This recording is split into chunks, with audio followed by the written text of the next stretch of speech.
चलिए भाई, आज के इस वीडियो में हम लोग जो आपका सब्जेक्ट है स्ट्रक्चरल मैकेनिक्स या सोम, उसका सिलेबस डिस्कशन करेंगे। पहले भी मैंने ये वीडियो बना रखी थी, इसके बारे में मैंने काफ़ी मेरे सोम के फ्री वीडियोस भी आपको मिल जाएंगे। एक सबसे ज़रूरी बात कि जैसे जो वीडियोस मैंने फ्री डाले हैं, जो पेड रहेगा, पेड में देखिए एक तो फ़ायदे क्या है, नुकसान दोनों के मैं बता देता हूँ। जो फ्री वीडियोज हैं वो आपको डेमो के तौर पे दिए गए हैं, आप उनसे देख करके अपना बेसिक ठीक कर सकते हैं।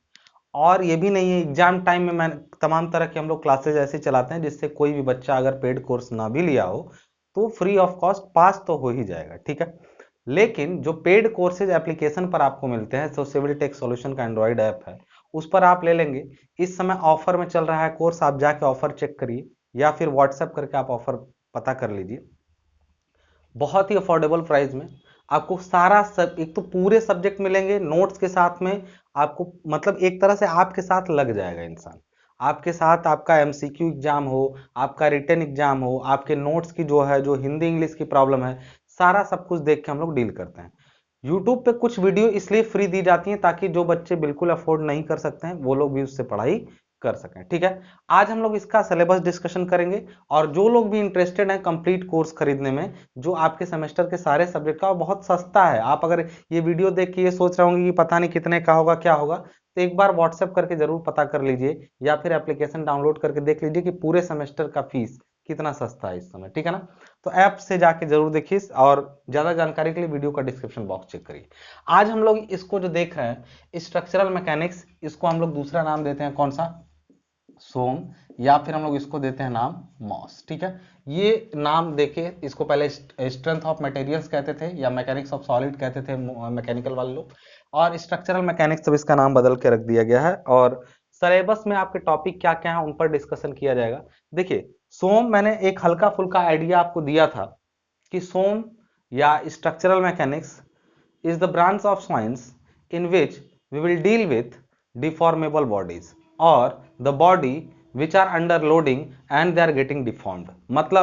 मतलब कोई बॉडी पर लोड लगाने पर अगर वो डिस्प्लेस होती है, डिस्प्लेस का मतलब होता है उसका हटना बढ़ना, जगह से हिलना, ये सब अगर उसके अंदर होता है तो ये सब सिंपल मैकेनिक्स के अंदर आते हैं। लेकिन बॉडी पर लोड लगने पर अगर वो दब रही है, पिचक रही है, फैल रही है, खिंच रही है, ये सारी प्रक्रियाएं होती हैं, that means the body is getting deform, तो उसको हम लोग कहते हैं कि हम लोग स्ट्रक्चरल मैकेनिक्स या सोम कहते हैं, ठीक है ना। अब प्रॉपर्टीज ऑफ मटेरियल, सबसे पहले एक चीज समझिएगा यहाँ पे, इसमें सीक्वेंस में थोड़ा सा हम लोग चेंजिंग करके पढ़ेंगे। कैसे चेंजिंग करके पढ़ेंगे? प्रॉपर्टीज ऑफ मटेरियल देखिए, पढ़ने के लिए आपको सिंपल स्ट्रेस स्ट्रेन आना चाहिए। तो हम लोग जब इसको पढ़ेंगे सबसे पहले प्रॉपर्टीज ऑफ मटेरियल वाले चैप्टर अपना, तो उस प्रॉपर्टीज ऑफ मटेरियल वाले चैप्टर में जनरल तो बात कर लेंगे। जनरल बात का मतलब जो बेसिक बात है, प्रॉपर्टीज का मतलब होता है हर मटेरियल के अंदर, यहाँ प्रॉपर्टीज से मतलब उसकी कलर कैसा है ये चीज नहीं, हम लोग उसमें ये पढ़ेंगे कि उसकी फिजिकल प्रॉपर्टी कैसी है, इंजीनियरिंग प्रॉपर्टी कैसी है। यहाँ प्रॉपर्टीज मतलब गुण होता है, मैं हिंदी नाम ले लूं, हिंदी में भी पढ़ाऊंगा, इनको कहते हैं हम लोग क्या, पदार्थों के गुण, यानी इसको कहते हैं हम लोग पदार्थों के गुण। ये जो नाम लिखेगा ना वो सिलेबस से लिखेगा, और सिलेबस इंग्लिश में ही है, तो पदार्थों के गुण उसको हिंदी में कहेंगे। इसके बाद इसको कहें सिंपल स्ट्रेस एंड स्ट्रेन का मतलब हुआ सरल प्रतिबल और विकृति। शियर फोर्स का मतलब और बेंडिंग मोमेंट का मतलब हुआ अपरूपण बल और नमन आघूर्ण। अपरूपण बल मतलब शियर या उसको कर्तन बल या नमन आघूर्ण कहते हैं इसको, ठीक है ना। उसके बाद मोमेंट ऑफ इनर्शिया, इसको कहते हैं जड़त्व आघूर्ण। बेंडिंग स्ट्रेस इन बीम्स को कहते हैं हम लोग धरणों में नमन प्रतिबल। फिर शियर स्ट्रेस यानी धरणों में कर्तन प्रतिबल। स्लोप एंड डिफ्लेक्शन यानी ढलान और विक्षेप। कॉलम्स मतलब स्तंभ जानते हैं। एनालिसिस ऑफ ट्रसेस का मतलब ट्रसेस का विश्लेषण। ये हिंदी नाम हुए इनके, ठीक है ना। हिंदी नाम क्या क्या हुए, मैंने सारे नाम आपको बता दिए, चाहे तो आप लिख भी सकते हैं, चैप्टर के नाम आपको बुक में मिल जाएंगे। अब ये पदार्थों के गुण में हमें कौन से गुण से मतलब है, हमें इंजीनियरिंग प्रॉपर्टीज से मतलब है। इंजीनियरिंग प्रॉपर्टीज से मतलब, इंजीनियरिंग प्रॉपर्टीज का मतलब पदार्थों के अंदर उन गुणों की हम बात करेंगे जो इंजीनियरिंग पॉइंट ऑफ व्यू से क्या है, जरूरी है। केवल उन्हीं गुणों की बात होगी जो इंजीनियरिंग पॉइंट ऑफ व्यू से जरूरी है, बाकी कोई गुण से हमें कोई खास मतलब नहीं है। बात समझ आ रही है ना।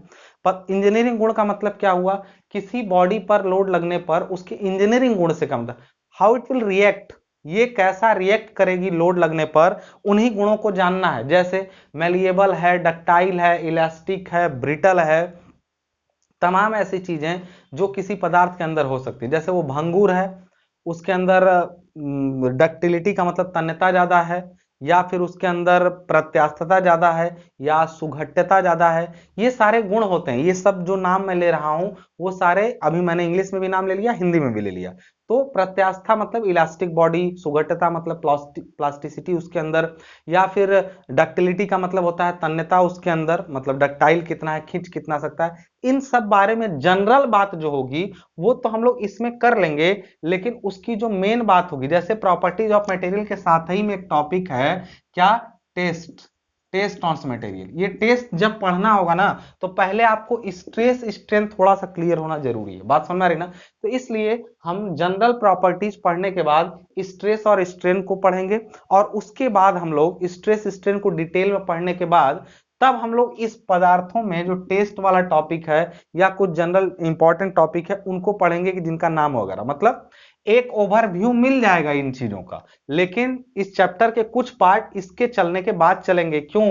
क्योंकि बेसिक स्ट्रेस स्ट्रेन को जाने बिना किसी बॉडी पर लोड लगने पर वो कैसा बिहेव करेगी, ये जानना थोड़ा सा मुश्किल हो जाएगा आपके लिए। ठीक है? सिंपल स्ट्रेस स्ट्रेन क्या है? सिंपल स्ट्रेस का मतलब बॉडी पर लोड लगाएं, that will create a pressure on body, and the opposite to the nature of pressure stress, वो जो प्रेशर होता है opposite to the direction of pressure, actually pressure के अपोजिट डायरेक्शन में स्ट्रेस जनरेट होता है। तो स्ट्रेस और उसकी वजह से बॉडी में जो जो प्रेशर लगाया उससे स्ट्रेन हुआ, और स्ट्रेन की वजह से स्ट्रेस डेवलप हुई, इन पर बातें हम लोग जो है वो दूसरे चैप्टर में करेंगे। फिर तीसरा चैप्टर आपका है शियर फोर्स और बेंडिंग मोमेंट। शियर फोर्स का मतलब क्या होता है? किसी बॉडी पर या लोड लगता है तो अगर ट्रांसवर्स डायरेक्शन में लोड लगा है तो उसके वजह से बॉडी किसी प्लेन पर खिसक जाने का, कट जाने का। कुल मिला के इन सब में पढ़ना है किसी बॉडी पर लोड लगने पर, किसी बॉडी पर, अभी वो बॉडी किस चीज की बनेगी, कैसा करेगी, उस पर बात हम लोग फाइनल ईयर में करेंगे, फोर्थ सेमेस्टर में एक्चुअली। अब तो जो आरसीसी में करेंगे बेसिकली, चाहे आपके जिस सेमेस्टर में हो। बीटी यूपी के इस समय के सिलेबस में आरसीसी फोर्थ सेमेस्टर में है, और आरसीसी को या डिजाइन के किसी भी सब्जेक्ट को पढ़ने के लिए बहुत जरूरी है सोम को पढ़ना। डिजाइन के किसी भी सब्जेक्ट को पढ़ने के लिए सोम को पढ़ना बहुत जरूरी है। बात समझ आ रही ना? मतलब ये बहुत ही बेसिक है और इंपॉर्टेंट टॉपिक है। थर्ड सेमेस्टर में टेक्निकल में सबसे इंपॉर्टेंट टॉपिक जो है सोम है, फ्लूइड मैकेनिक्स है, कंक्रीट टेक्नोलॉजी है, कुछ थ्योरेटिकल पार्ट में जैसे बिल्डिंग कंस्ट्रक्शन है, कंक्रीट वो इन्वायरमेंटल इंजीनियरिंग है, और ड्राइंग है। तो ये सारी चीजें आप इसमें समझेंगे। तो सोम इज अ मेजर और इंपॉर्टेंट टॉपिक। ये अपने आप में उतना इंपॉर्टेंट नहीं है जितना बाकी चीजों को पढ़ने के लिए इंपॉर्टेंट है। सोम एक सहायक विषय है। सोम अपने आप में हो सकता है आपको लगे सर इससे ज्यादा क्वेश्चन कंपटीशन में नहीं आते हैं, आते भी हैं, लेकिन उससे भी ज्यादा जरूरी है कि बाकियों को समझने के लिए सोम को समझना। और दूसरी बात, एक होता है पढ़ना, मैं ये नहीं कहता हूं कि कोई अच्छा या खराब पढ़ाता है, लेकिन इसका एक एप्लीकेशन मैं बताऊंगा। ऐसा नहीं है कि सोम के जो फॉर्मूले हैं उनको आप अप्लाई कैसे कर सकते हैं वो भी मैं सिखाऊंगा आपको। इसके प्रैक्टिकल अप्रोच समझाऊंगा। क्यों? काफी टाइम हो गया पढ़ाते हुए, एक अरसा निकल गया पढ़ाते हुए, और मैं काफी प्रैक्टिकल अप्रोच को लेके चला हूं हमेशा से। अगर आप यूज ना कर पाए तो समझिए खराब पढ़ा आपने। अगर आपने इनमें पढ़ी हुई चीजों को इंटरमीडिएट की तरह ही पढ़ रहे हैं, रट ही रहे हैं, तो फिर कोई मतलब नहीं है। हम लोग इसका प्रैक्टिकली अप्रोच देखेंगे कि कौन सा फॉर्मूले की वजह से हमने जो निकाला वो रिजल्ट प्रैक्टिकल लाइफ में हमें कैसे अफेक्ट करेगा, how it will affect our daily life और डेली रूटीन। बात समझ रहे हैं? उस पर भी बात करेंगे। तो शियर फोर्स और बेंडिंग मोमेंट डायग्राम, या इसको निकालना और डायग्राम खींचना, दोनों चीजें इसमें से है। 10 नंबर का क्वेश्चन इससे हर बार फिक्स है। पिछली बार 20 नंबर का आ गया था, मतलब 50 नंबर के पेपर में अकेले इस चैप्टर और इस चैप्टर को मिला दें अगर, तो आप पास हो सकते हैं। केवल इन दोनों चैप्टर को मिला दिया जाए, तीन को ले लीजिए, इन तीनों को, तो आप पास हो जाएंगे केवल इन्हीं तीनों चैप्टर से। पास का मतलब 20 नंबर के नियर अबाउट इन्हीं चैप्टर से आएगा। उसके बाद मोमेंट ऑफ इनर्शिया है। इसके बारे में क्या ही कहूं, कुछ इंटरमीडिएट में आपने इसके बारे में पढ़ा होगा, लेकिन मैं विश्वास दिलाता हूं आपको, आज एक फॉर्मूला पढ़े होंगे I is equal to M R square, लेकिन आप कभी नहीं जाने होंगे कि मोमेंट का दूरी में गुणा करके आप निकालना क्या चाहते हैं, उससे क्या होगा। किसी बॉडी का मास ज्यादा है, दूरी ज्यादा है, तो ये अगर इंटरमीडिएट आपने फॉर्मूला पढ़ा भी होगा, आई बेट कि आपको आइडिया नहीं होगा कि ये आखिर किसी बॉडी का हम m इंटू आर स्क्वायर, क्या उससे निकल गया मोमेंट ऑफ इनर्शिया। क्या करना है मोमेंट ऑफ इनर्शिया का?